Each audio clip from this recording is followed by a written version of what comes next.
Hello à tous et bienvenue sur ce nouvel épisode de podcast de Lemon Juice. On n'oublie pas sa petite boisson rafraîchissante, son petit thé ou autre, sa petite boisson pour écouter ce podcast en toute détente et cosy. Aujourd'hui, on va parler d'un thème dont j'ai parlé dans une newsletter qui est le fait que je déteste prospecter. Et je suis sûre que tu fais partie aussi, toi, de ces personnes qui n'aiment pas la prospection. En même temps, c'est normal, j'ai envie de vous dire, quand on reçoit constamment des messages de prospection à s'arracher les cheveux qui n'ont aucun sens, clairement des bonjour, je vends mes services de coach du dimanche, envoie pigeon pour que je te donne plus d'infos, ça va 2 secondes quoi. Donc clairement, il y a que de l'incohérence dans les messages des gens qui nous envoient des messages de prospection. Le nombre de fois où je vois pas des personnes qui disent ah j'adore ton contenu, il est super peps, si tu veux je pourrais t'aider à l'améliorer. Ben non en fait, genre tu viens de me dire que t'aimais mon contenu, qu'il était génial et tu veux l'améliorer, je comprends pas. Donc voilà. Et aussi les gens qui sont dans la fausse bienveillance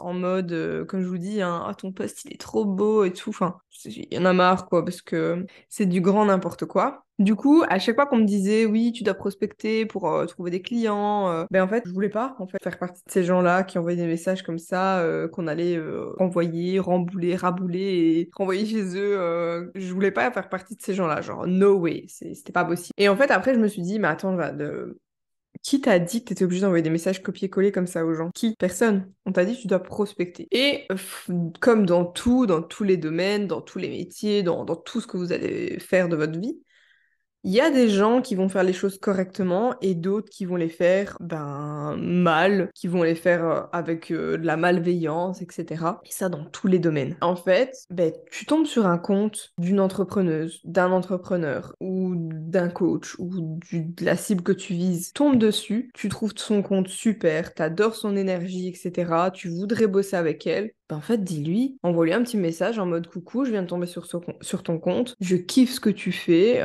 franchement, j'ai dévoré ton contenu. Bon, bien évidemment, ne dites pas j'ai dévoré ton contenu si vous n'avez regardé qu'un seul post, hein. Qu'on soit bien clair, je parle vraiment ici de prospection dans la bienveillance et l'honnêteté, où on dit ce qu'on pense et on pense ce qu'on dit. Donc, vraiment dire à ces entrepreneurs-là, ben, pourquoi vous voulez travailler avec eux, ce qui vous plaît chez cette personne, pour que les personnes se rendent compte que ce soit pas du copier-coller, au fait. Parce que, oui, vous pouvez toujours avoir la même base en disant, ben voilà, dire je suis tombée sur ton contenu, bien aimé, j'ai bien aimé tel post, etc. Vous pouvez avoir une trame de ce que vous voulez dire dans vos messages de prospection, mais juste faites pas des copier-coller, quoi. C'est pas ouf, en fait. Même si vous trouvez ça encore un peu trop rentre dedans, parce que clairement, certains n'auront pas le... Je vais pas dire que c'est du courage, c'est même pas du courage qu'il faut, mais juste si vous vous sentez pas à l'aise avec ça, avec le fait d'envoyer un message directement, en fait, vous n'êtes pas obligé non plus, hein. Vous pouvez tout simplement montrer que vous être là, liker, commenter et dire réellement sous les posts qui vous plaisent, ben, dire j'aime bien ce post-là, etc. Mais déjà, j'aimerais mettre un accent sur un point qui est très important, c'est que souvent les personnes ont peur d'envoyer un message en disant voilà, j'aimerais bien travailler avec toi parce que j'aime ton contenu, j'aime ton univers, c'est vraiment un domaine d'entrepreneurs avec lesquels j'aime bien travailler, etc. Beaucoup n'aiment pas et ont peur d'envoyer ce genre de message et parce qu'elles ont peur de se taper un refus ou elles ont peur de la réaction des personnes et tout ça. Le pire qui puisse vous arriver, et c'est ce qu'on discutait avec Manu, mon bras droit la dernière fois, le pire qui puisse vous arriver, en gros, bah, c'est que la personne, elle vous dise non, je suis pas intéressée. Bah ok, merci d'avoir répondu. Bonne journée. Enfin, je veux dire, au pire, vous avez un message pour vous dire non, je suis pas intéressée, etc. Au pire, la personne vous dira bah, ton message me fait plaisir, mais non, je suis pas intéressée. Enfin, voilà, le pire qu'elle puisse faire, c'est ça. Si votre message, il est vraiment bienveillant et correct, au pire, vous avez un vu et cool, pas de réponse. Au pire, la personne vous dit non. Vraiment, dans le pire des cas, faut vraiment que la personne soit perchée, mais elle vous remballera et elle vous parlera méchamment. Mais je veux dire, ça n'arrive tellement pas souvent. En général, ils mettent des vues ou ils suppriment, etc. Mais franchement, vous avez rien à perdre en fait. Vous avez plutôt à gagner si la personne vous dit oui et bah go, j'aimerais bien un appel découverte avec toi. Là, vous avez gagné un appel découverte. Que si vous n'aviez pas envoyé le message, vous auriez peut-être loupé un appel découverte. Donc le pire que vous pouvez, qui peut vous arriver, c'est soit un vu ou un non. Franchement, il y a pire quoi. Maintenant, j'aimerais bien vous parler aussi de moi, comment je fais, parce que comme je vous dis, j'aime pas trop les trucs rentre dedans, etc. Enfin, ça dépend. En fait, j'ai deux manières de prospecter quand je prospecte, parce que franchement, en ce moment, ça va. Et il y en a une qui est plus discrète, plus bienveillante, et une qui est beaucoup plus directe, tout en étant bien évidemment dans la bienveillance et l'honnêteté, encore une fois.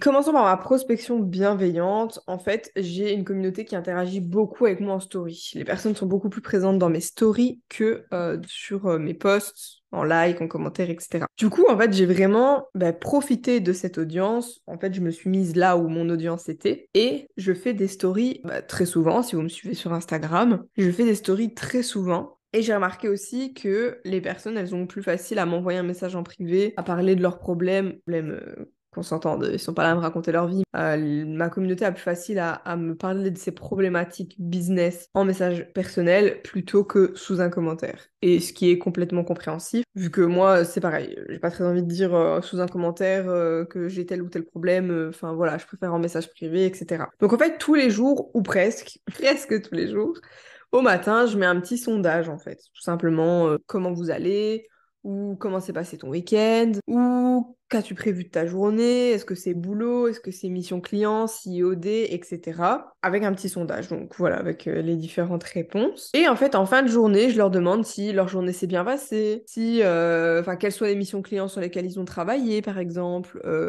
La semaine passée, j'avais fait aussi quoi de prévu aujourd'hui, mission client, CIOD ou un mix des deux. Et je lui ai demandé, et puis j'ai entamé la conversation pour savoir qu'est-ce que tu fais en général dans ton CIOD, qu'est-ce que tu travailles ce jour-là, etc. Enfin voilà. J'ai un peu créé des conversations comme ça. Et donc, je trouve déjà ça beaucoup plus chouette parce que, en fait, là, on va vers des personnes qui nous ont donné l'autorisation de leur parler, entre guillemets, dans le sens où les personnes ont répondu à votre story. Elles ont répondu au sondage, donc elles ont fait un premier pas vers. Et en fait, c'est comme s'ils tendaient une perche et que nous, on était là en mode gauche saisit la perche, la personne, elle a répondu à mon sondage et je peux aller lui parler en fait. Donc là, c'est déjà un petit peu mieux parce que c'est un peu comme si c'était la personne qui avait entamé la conversation parce que elle a pris part à cette conversation. Moi, j'ai lancé la story et la personne y a répondu. Donc en fait, je m'intéresse aussi réellement à ces personnes. Je n'envoie pas un message juste pour dire d'envoyer des messages, hein. Moi, ça me fait trop kiffer de parler avec plein de gens, avec vous tous sur Instagram. C'est hyper cool. Ça amène des conversations, des sujets de réflexion, même des idées. Franchement, moi, j'ai le nombre d'idées que j'ai pas eu en discutant avec vous sur Insta. C'est génial, quoi. Donc, si ça se prête, bien évidemment, faut essayer de faire preuve de perspicacité. J'essaie de tourner mes conversations sur... Allez, j'invente quoi de prévu aujourd'hui, boulot. Qu'est-ce que t'as fait aujourd'hui comme boulot? Ben, j'ai travaillé sur mon freebie, par exemple. Ah, c'est quoi ton thème de freebie? Ah, voilà, en fait, je saisis les occasions. Si les gens me parlent de choses qui sont dans mon domaine, ben, en fait, je donne des petits conseils. Ah, ben, si tu sais, c'est dans mon domaine. Moi, je conseille souvent à mes clients de faire ça, ça, ça. Voilà, c'est comme ça que je conseille les gens. Et des fois, vraiment, si les gens me disent, ouais, je galère trop, ou ce genre de choses, ben là, je peux proposer mes services en disant, ben, si tu es intéressé, je sais pas si tu sais, mais c'est mon domaine d'activité. Je pourrais grave t'aider à régler ton problème, etc. Et d'où l'importance aussi d'avoir un tunnel de vente parce que vous avez différentes offres à proposer. Ça peut être une offre de consulting, on discute ensemble de ton tunnel de vente et de ton freebie et de ton offre. Enfin voilà, c'est vraiment des situations qui se prêtent et donc c'est vraiment chercher un peu comment placer. Et en fait, la conversation s'est déroulée parfaitement. La personne, elle vous dit, au pire, elle vous dit non, ça m'intéresse pas pour le moment, ou j'ai pas le budget, etc.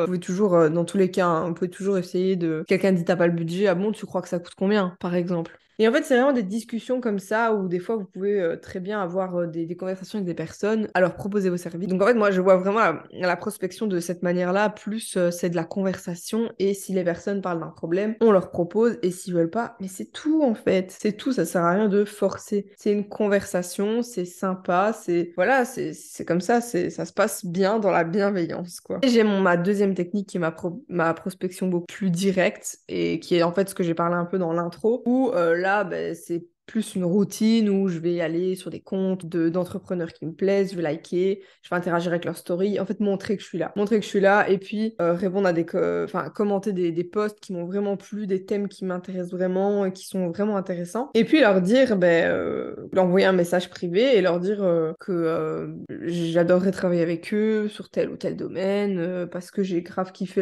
leur contenu, etc. Enfin voilà, soit on envoie le message direct, soit on montre juste qu'on est là, mais voilà, de temps en temps, j'envoie un message. C'est très rare parce que c'est vraiment rare quand je fais ce genre de technique plus directe. Je crois que la dernière fois que j'ai fait ça, c'était il y a un an. Donc voilà, pour vous dire tout ça. Mais le but, c'est vraiment de leur expliquer pourquoi j'ai envie de travailler avec eux, qu'est-ce qui m'a plu sur leur compte, qu'est-ce qui m'a plu dans leur domaine, qu'est-ce qui m'a plu chez eux, pour leur dire, voilà, moi, c'est pour ça que j'aimerais bien travailler avec toi, etc., etc. Mais toujours, honnêteté. Petit conseil bonus aussi, c'est que un petit message vocal, ça passe toujours mieux. On entend le sourire de la personne, faut sourire, bien évidemment, mais on entend le sourire quand une personne parle, on entend l'honnêteté, on entend la bienveillance, le fait que ce soit authentique. Franchement, je me souviens, c'est Mélodie de Dare Lab Customer Care qui me disait toujours tous mes messages de bienvenue en messages vocaux. Elle dit, et si je suis en train de marcher pendant que je le fais et que je me cogne l'orteil, ben, je le garde comme ça parce qu'elle dit, c'est moi. Elle dit, on n'est pas là pour être à 100% tip-top corporate, comme en entreprise, etc. C'est que l'entrepreneuriat en ligne, c'est beaucoup plus basé sur nos personnalités et que du coup, c'est kiffant en fait de voir s'il y a une personne qui rigole, qui trouve ça fun, qu'on se cogne l'orteil, façon de parler, mais qui trouve ça fun, qui trouve notre personnalité cool. En fait, ça va être un plus pour travailler avec cette personne-là. Donc voilà. Dites-moi vous aussi, c'est quoi votre rapport à la prospection? Est-ce que pour vous ça va? J'ai fait un post il y a pas longtemps, il y en a qui m'ont dit des choses très cool en mode j'adore la prospection, pour moi c'est de la conversation. D'autres qui ont dit ah c'est ma bête noire, je supporte pas ça. Donc dites-moi vous aussi en commentaire ce que vous en pensez ou en message sur Instagram parce que je ne sais toujours pas si sur le podcast on s'est commenté. Mais voilà, j'en profite pour vous dire aussi que si vous voulez régler en fait cette problématique de prospection, que vous souhaitez trouver des clients, vous pouvez tout simplement, encore une fois, me contacter sur Instagram, donc Jade s'en charge _OBM. Je vous mets le lien dans la description, soit de la vidéo, soit du podcast. Vous pouvez me contacter, en fait, j'ai une offre qui est une offre de consulting en fait, où on va poser, ça va se voir en visio pendant 1h30, 1 heure et demie, où on va discuter des problématiques, où en fait on va mettre en place des axes d'amélioration, des choses à mettre en place, un plan d'action détaillé, etc. Donc si vraiment c'est une chose que vous voulez travailler, n'hésitez pas à me contacter, ce serait avec grand plaisir. Petit PS aussi, toujours en lien avec ce podcast, forcément comme je vous ai dit, j'ai remarqué que beaucoup de personnes avaient du mal avec la prospection, à trouver des clients. Ici je m'adresse principalement aux AV, OBM, bras droit, que beaucoup, dès qu'un client arrêtait la collab, ben, se retrouvait un peu dans la merde parce que clairement c'est pas prévu et surtout s'il y a des gros clients, etc., ça fait vite un trou dans la trésor, donc c'est un petit peu compliqué. C'est pour ça que, en fait, j'ai décidé de lancer ma première mini-formation dans un projet. J'ai un projet qui s'appellera la boîte à outils des bras droits, terme que je regroupe dans bras droits, ce sont les AV, les OBM et les bras droits. Voilà, j'ai tout regroupé en bras droits parce qu'on se catalogue souvent sous ce terme-là.